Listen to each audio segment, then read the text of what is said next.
అందరికీ ముక్కోటి ఏకాదశి శుభాకాంక్షలు అండి.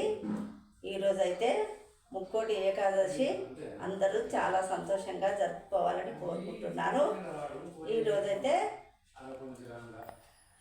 ఉత్తర ద్వారంలో నుంచి వెళ్ళి మనము దైవ దర్శనం అయితే చేసుకుంటామండి.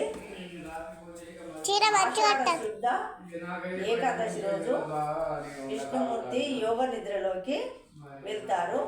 ఎందుకంటే లోకం కోసము ఆలోచించడానికి యోగ నిద్రకు ఉపక్రమిస్తారని అంటారు. మళ్ళీ పుష్యమాస శుద్ధ ఏకాదశి రోజు మేల్కొంటారు.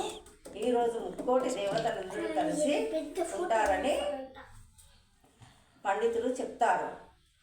దానికి ఉత్తర ద్వారం నుంచి మనము దేవుణ్ణి దర్శించుకోవడం వల్ల మనకు చాలా మంచి జరుగుతుంది. ఉత్తర అంటే జ్ఞానము, ద్వారము అంటే త్రోవ.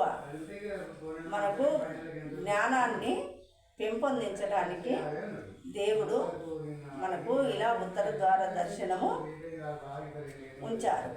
అందుకని మనము వెళ్ళి ఉత్తర ద్వారం దర్శనం చేసుకోవడం వల్ల చాలా మంచి జరుగుతుందండి. జై శ్రీమన్నారాయణ, జై జై శ్రీమన్నారాయణ. అయిపోయింది. కట్ చేసినావా? కట్ చేయి.